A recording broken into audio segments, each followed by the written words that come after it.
आज मनु महाराज के यहाँ 3 पुत्रियों का जन्म हुआ। आकुति, देवहूति और प्रसूति।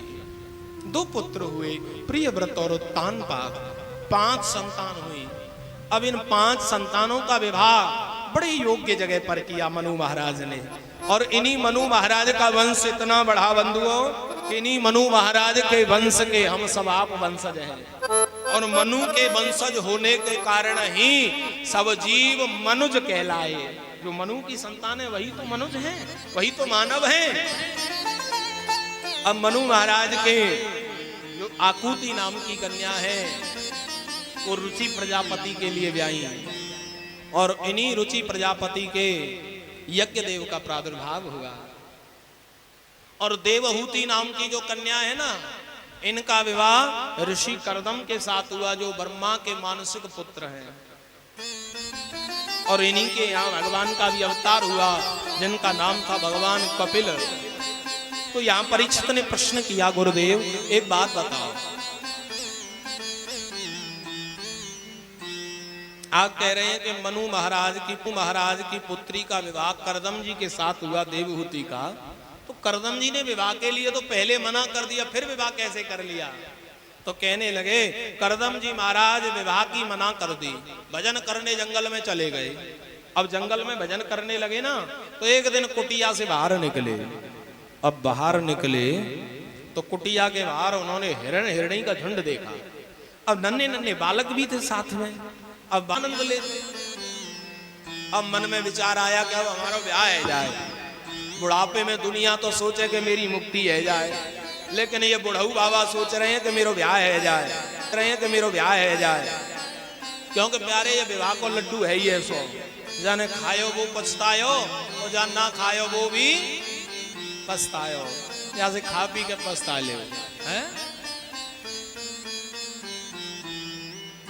तो आज मनु महाराज की पुत्री के बारे में कर्दम जी से विवाह होता है। इधर कर्दम जी महाराज विचार पहुंचे भगवान, तो कर्दम ने भगवान का दर्शन किया। दर्शन करते ही कर्दम गदगद हो गए। भगवान ने कर्दम से कहा, कर्दम मांगो क्या चाहिए? कर्दम जी कहने लगे, प्रभु अब कुछ नहीं चाहिए। क्यों? अरे तुम तो विवाह की कह रहे थे और हम तो तुम्हारे विवाह की बात करके आए हैं और तुम अब मना कर रहे हो। तो कर्दम जी कहने लगे, प्रभु वैसे तो अब कोई इच्छा नहीं है, आपका दर्शन हो गया। आज बंधु मनु महाराज की तीनों पुत्रियां बड़ी श्रेष्ठ ज्येष्ठ बनाई हैं। इधर कर्दम जी ने भजन किया तो भगवान ने कहा विवाह कर ले। कर्दम जी कहते हैं, महाराज विवाह की इच्छा तो नहीं है, लेकिन आपकी इच्छा है तो कर लेंगे। भगवान ने कहा ठीक है, विवाह कर लेना। मनु और शत्रुपा की पुत्री है देवहूति, वो आज से 3रे दिन आएंगे, तुम उससे विवाह कर लेना। तो कर्दम जी कहने लगे, महाराज एक ही शर्त पे विवाह करूंगा। भाई अब क्या शर्त है? कहने लगा, महाराज तुम मेरे घर में पुत्र बन के आएंगे तो विवाह करूंगा, अन्यथा नहीं। भगवान ने कहा कि मेरे अलावा कोई दूसरा तो है नहीं, मैं पुत्र बन करके आ जाऊंगा। आज भगवान वरदान दे करके चले गए। इधर कर्दम जी महाराज से भगवान ने कहा कि भैया से 3रे दिन 3 दिन बाद मनु शत्रुपा आएंगे, उनकी पुत्री देवहूति होगी, तू उनसे विवाह कर लेना। जैसे 3 दिन की बात कही ना, तो कर्दम जी अपने आसन से खड़े हुए और खड़े होकर के रेस लगा करके भजने लगे, दौड़ लगाने लगे। तो भगवान ने आवाज दी, मन रुक रुक कर्दम कहाँ जा रहा है? कर्दम जी कहने लगे, महाराज आप कह रहे हैं कि वो 3 दिन में आएंगे, तो 3 दिन तक मैं प्रतीक्षा क्यों करूं? इधर से तो मैं चलता हूं, उधर से वो आएंगे और बीच में ही मिलके 1.5 दिन में विवाह विभू खत्म करके और अपने घर आ जाऊंगा। भगवान कहने लगे, सुन भाई, छोरी वालों आवे ना तो आने पे कम से कम 3 बार तो पहले मना करियो कि विवाह ना करनो। कर्दम जी कहने लगे, महाराज छोरी वालों आयो और हमने कह दी विवाह ना करनो, और छोरी वालों खड़ो है कि चलो गयो, तो हम तो भाई ठंटन गोपाल के ठंटन गोपाल रह जाएंगे, महाराज हमारो का होगो? तो भगवान कहने लगे, नहीं, हम कहते हैं 3 बार मना करना। अब बंधुओं जो बीच वाला व्यक्ति होता है ना, मीडिएटर, बिचौलिया जो होता है उसको दोनों पक्षों को बात माननी पड़ती है। आज बंधु तीसरा दिन हुआ, मनु शत्रुपा जी आए और मनु शत्रुपा देवहूति नारद जी चार आए तो चारों के लिए करदम जी ने आसन बिछाए।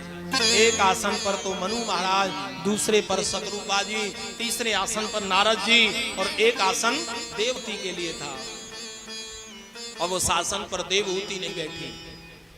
बड़े ध्यान से सुने। देवहूति मन में सोच रही है कि मैं करदम जी महाराज को अपना पति मान चुकी हूं और ये मेरे पति देव हैं, पति मेरे भगवान हैं। और शास्त्र की नीति ऐसी है कि पति के बिछाए हुए आसन पर स्त्री को नहीं बैठना चाहिए। हाँ, नियम है। कैसा कि पति के बिछाए हुए आसन पर पत्नी को नहीं बैठना चाहिए। और आप सब ऐसा ही करती होंगी, हैं? कहीं ऐसा तो नहीं कि आप खड़ी होके जाएं तो कहते हैं बाबूजी आप बेड शीट ठीक कर लो, हैं? क्यों बहुरन जी, आजकल ऐसा तो नहीं होता? आप बेड शीट ठीक कर लो तब तक मैं आती हूँ। आजकल तो बड़ी विडंबना है। आजकल बड़े बड़े शहरों में देखो, हम जाते हैं ना बाहर दिल्ली इत्यादि, तो वहां माताएं 9 बजे जगेंगी और चाय बनाने के लिए बाबूजी लोग जाएंगे और वो कह देंगे एक अपने लिए बना रहे हो तो दूसरा कप हमारे लिए भी लेते आना है। आप लोग ऐसा नहीं करते? हाँ, आप सब तो अच्छी हैं क्योंकि कथा सुने सबरी, हैं? अच्छा, तेरा ऐसा ही है? ठीक है भैया, तू बना तो रहे। परिवार नहीं टूटना चाहिए, कैसा चले? क्योंकि वास्तविकता भी यही है, होम मिनिस्टर है तो सरकार है, होम मिनिस्टर नहीं तो सरकार गिर जाएगी। हाँ, इस कलकाल में तो सरकार बचानी है और आजकल सरकार ऐसे ही चल रही है गठबंधन से। हाँ, तो आज बंधु देवहूति मैया सोचने लगी क्या करूं, पति के बिछाए आसन पर नहीं बैठ सकती, लेकिन आसन बिछाया है तो आसन पर न बैठूं तो आसन का निरादर है। तो मन में भाव किया, खुद तो पृथ्वी पर बैठ गई और अपना दाहिना हाथ लिया और दाहिना हाथ लेकर के आसन पर रख लिया और स्वयं जमीन में बैठी हैं। क्यों? क्योंकि स्त्री का दाहिना भाग पुरुष का होता है। करदम जी समझ गए ये कन्या योग्य है। मन में सोच लिया इससे विवाह कर लेंगे।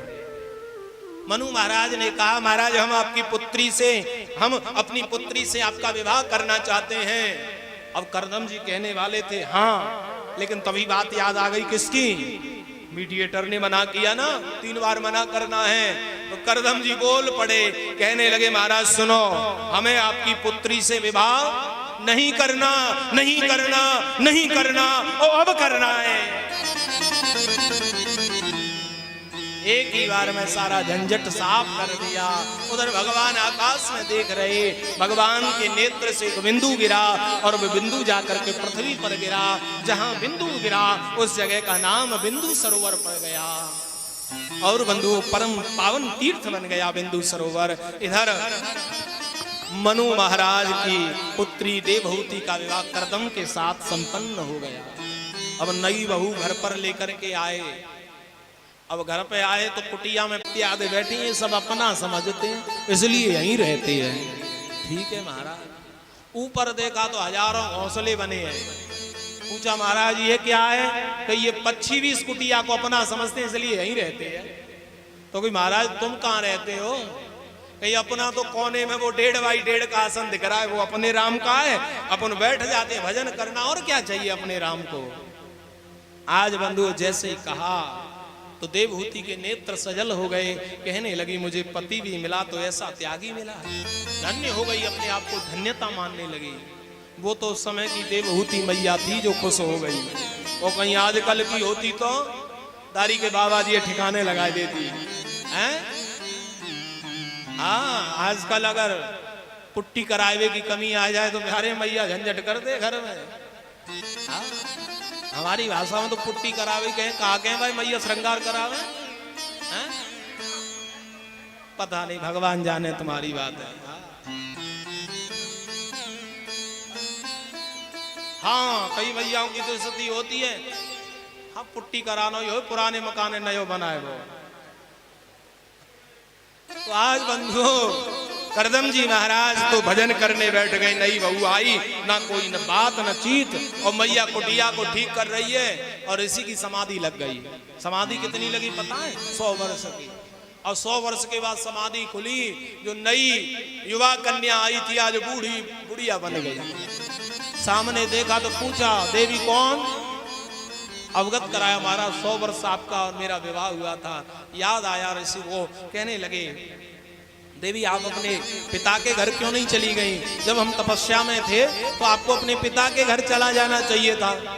कहने लगी नहीं महाराज आप मेरे पति हैं और पतिव्रता स्त्री का सबसे बड़ा धर्म एक ही है कि उसका धर्म केवल पति की सेवा करना है। ये नहीं कि वो आपत्ति के समय में पति को छोड़ के चला जाए, ये उसका धर्म नहीं है। उसका धर्म तो पति की सेवा करना है। भैया का धर्म है पतिव्रता को? एक ही धर्म है, केवल और केवल पति की सेवा करना, पति को भगवान मानना।